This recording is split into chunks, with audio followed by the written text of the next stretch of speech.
అమెరికాలోని Donald Trump ప్రభుత్వం immigrations మీద చాలా స్ట్రిక్ట్గా ఉన్న విషయం మనకు తెలిసిందే. మనం గమనిస్తే కనుక H1B వీసాకి సంబంధించి కూడా చాలా కఠినమైన రూల్స్ వచ్చేస్తున్నాయి.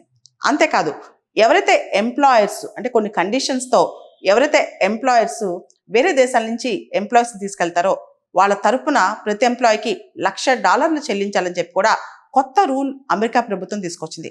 ఇదే టైంలో అమెరికాలోని టెక్సస్ స్టేట్, ఎక్కడైతే ఇండియన్స్ చాలా ఎక్కువ మంది ఉంటారో ఆ గవర్నర్ రిపబ్లికన్ గవర్నర్ అనమాట, అంటే డొనాల్డ్ ట్రంప్ పార్టీయే, ఆయన టెక్సస్ స్టేట్లో కొత్త H1B వీసా విధానాన్ని అనౌన్స్ చేశారు. వచ్చే అంటే మే 31, 2027 వరకు కూడా కొత్త పిటిషన్స్ టెక్సస్ స్టేట్కి సంబంధించి యూనివర్సిటీస్ కానీ, అక్కడున్న ఇన్స్టిట్యూషన్స్ కానీ, పబ్లిక్ ఏజెన్సీస్ కానీ ఏదైనా సరే పూర్తి స్థాయిలో మే 31, 2027 వరకు కూడా కొత్త H1B వీసా పిటిషన్ సంబంధించి ఫ్రీజ్ చేసేసేయాలని చెప్పి కూడా చెప్పారనమాట. యాక్చువల్లీ అసలు H1B వీసా మనం ఎందుకు తీసుకొచ్చాం, H1B వీసా ప్రోగ్రామ్ మనం తీసుకురావడానికి కారణం ఏంటని చెప్పి కూడా అక్కడ గవర్నర్ డిస్కస్ చేశారు.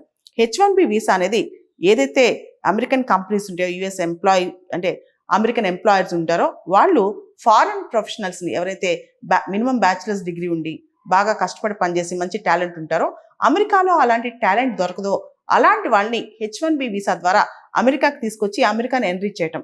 అయితే ఈ H1B వీసా ప్రోగ్రామ్ అనేది మిస్యూజ్ అవుతుంది, అబ్యూజ్ అవుతుంది.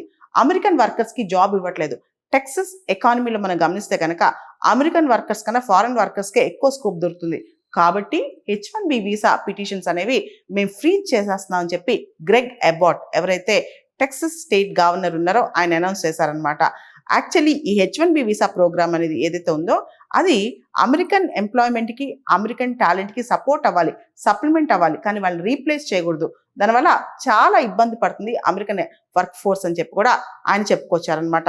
దీనికి సంబంధించి టెక్సస్ గవర్నర్ చాలా విషయాలు చర్చించారు. ముఖ్యంగా H1B వీసా ప్రోగ్రామ్ అనేది చాలా గుడ్ ఫెయిత్తో మంచి రిక్రూట్మెంట్ కోసం నడుస్తుందని, foreign labour, foreign work force ఎవరైతే టాలెంట్తో ఉంటారో వాళ్ళ కోసం ఇది తీసుకొచ్చామని, కానీ ఈ H1B వీసా ప్రోగ్రామ్ చాలా వరకు మిస్యూజ్ అవుతుందని, దానికి సంబంధించి ఆయన చాలా పెద్ద ఎంక్వైరీ చేశారని, ముఖ్యంగా అమెరికన్ టెక్సస్ స్టేట్లోని పబ్లిక్ స్కూల్స్, యూనివర్సిటీస్, ఇలా రకరకాల ఇన్స్టిట్యూషన్స్ని ఆయన ఎంక్వైరీ చేసి ఈ H1B వీసా ప్రోగ్రామ్ అనేది అబ్యూజ్ అవుతుంది కాబట్టి దాన్ని ఇమీడియట్గా కొత్త పిటిషన్స్ అన్ని ఆపేయాలని కూడా చెప్తున్నారు అనమాట. అంతేకాదు, H1B వీసా ప్రోగ్రామ్స్లో మనం గమనిస్తే కనుక దాదాపు ప్రతి సంవత్సరం ఎవరైతే మంచి టాలెంట్, ఫారెన్ టాలెంట్ ఉందో వాళ్ళందరినీ అమెరికన్ ఎంప్లాయర్స్ తీసుకెళ్ళొచ్చు అనమాట.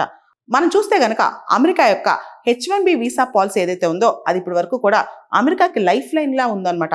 Public universities, academic medical centres, school districts, ఇవన్నీ రకరకాల ప్రొఫెసర్ పోస్టులు, రీసెర్చర్స్, డాక్టర్స్, టెక్నోక్రాట్స్, టీచర్స్, ఇలా అమెరికన్ టాలెంట్ ఎక్కడైతే లేదో అక్కడ H1B వీసాతో ఫుల్ అవుద్ది.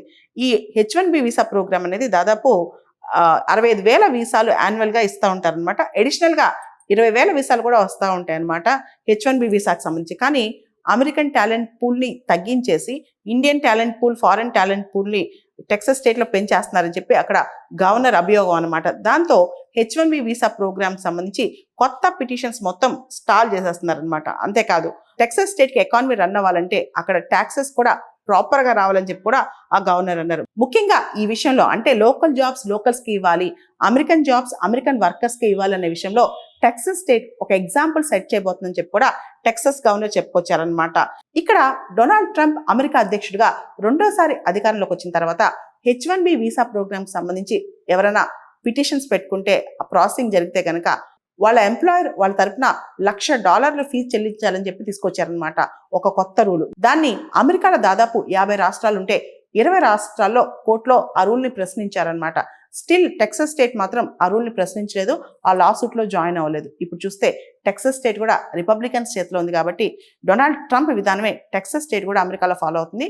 అమెరికాలోని టెక్సస్లో చాలా మంది భారతీయులు ఉంటారు.